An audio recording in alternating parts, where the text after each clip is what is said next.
Hey guys, how's it going? It's the Anime Overanalyst here, and today I'm going to do my part 3 of the Goldy Pond arc for the Promised Neverland. These will cover chapters 87 through 100, and mainly it's focused around Emma versus Archduke Luvis. However, there's a little bit at the end that I will talk about. So I figured this would be a good point to end chapter 100. So uh, why don't I just kind of get straight into it? So in the last review, I basically focused on all the little fights going on around Goldy Pond, how everyone was taking on each other. Well, in this part, it specifically is Emma versus Archduke Luvis. So, a brief rundown on how the plan went was that Emma was going to keep Archduke Luvis busy. She had this plan to stall him for like 15 minutes. And this was a tactic that was originally used against him by, I think it was either Lucas or Mr. So it was either or, but basically, Lucas told Emma to use this tactic because it'll bring memories back to Archduke Luvis. The time length has stalled long enough, and Luvis and Emma start duking it out. And there's this one really cool spread of just like it seems like 100 guns firing at Luvis all at once. And so they all go and fire, and Luvis pretty much swats them all down because he's a monster. Um, so yeah, that happens, and basically they duke it out for several chapters. I'm not going to explain the whole thing. I think that'll just be a waste of time. It's a fight scene. Just imagine fight scene. I recommend reading it because the art is amazing. So, at one point, Ray and Mister show up. So that's really cool. Nigel shows up along with a couple other people, and it's pretty much a cat and mouse chase throughout the entire arc, for the most part, up until Emma. Well, actually, first they throw like a flashbang, and that stuns Luvis, and then that wears off relatively immediately. And then Emma finally shoots him with her special gun that she got from the bunker at B06-32. So, uh, yeah, she shoots him with her special gun, and then they go on their merry way. They finally kill him, and yeah, it turns out that once they return back to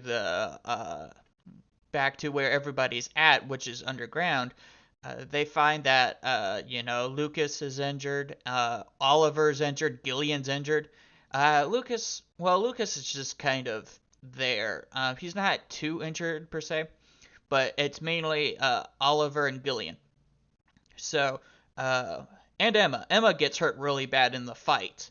And this is important because after Mr. and Lucas meet up, Mr. volunteers to take Emma back to the shelter where they have better medical supplies.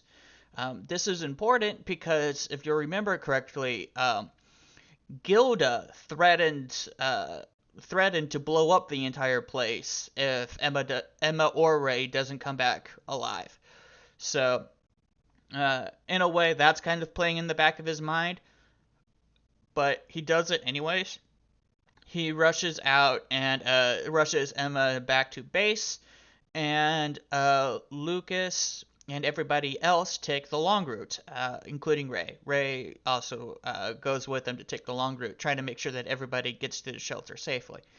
And so, uh, Gilda threatens to blow the place up, but Emma comes around and she gets saved, and she wakes up with everybody surrounding her, and it's hurrah.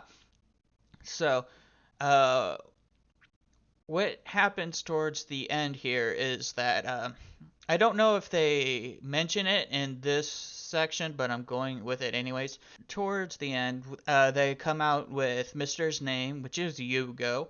Um, if if you actually seen any of my Promised Neverland anime reaction videos at this point, I've already admitted that it's Yugo, so no surprise there. Basically, after Emma wakes up, she goes and sets out for the Seven Walls. And chapter 100 ends with Emma, Ray, Dawn, Gilda, and I believe it's